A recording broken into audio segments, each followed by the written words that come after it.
This scene recalls the Battle of Stoss in 1405. Appenzell hero Uli Rotach bravely fights the attacking Austrians. Legend has it that he killed a dozen opponents before himself perishing in a fire. The stories are from Appenzell, the theatrical traditions are Chinese, and the music is from both regions. The voice, however, belongs to Swiss actor Philipp Langenegger.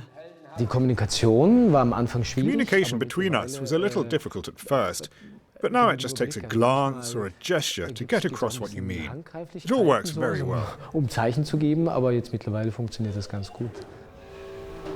Legends are brought to life. This is a story about a mighty giant, Sentis, who lived in the Schwendibachtal.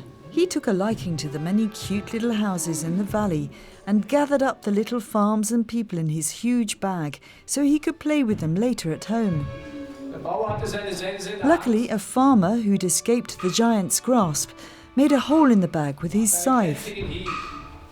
The houses fell out and were strewn around the countryside, creating the scattered communities that make up present-day Appenzell. The show was the brainchild of partners Ernst Hohl, the founder of the Appenzell House, and theatre director Hao Yu from Beijing.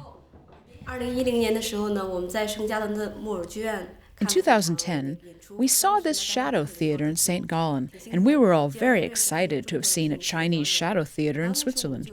We decided to combine the two cultures, each of which has its own characteristics. The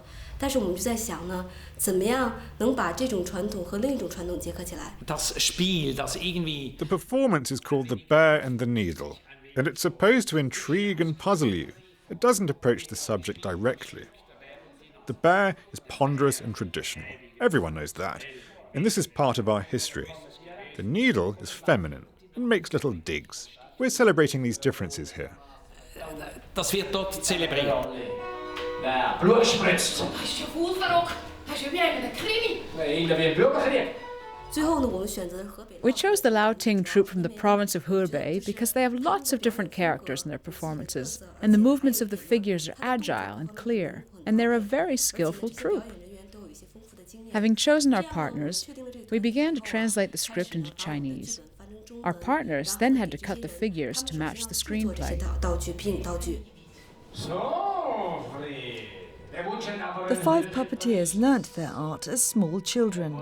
Working in pairs or even 4 at a time, they make their characters spring to life, heroes, bears and devils.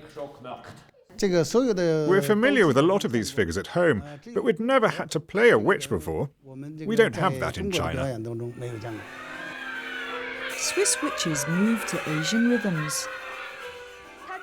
Director Hao Yu translates the text to make sure the witches land their brooms at the right time.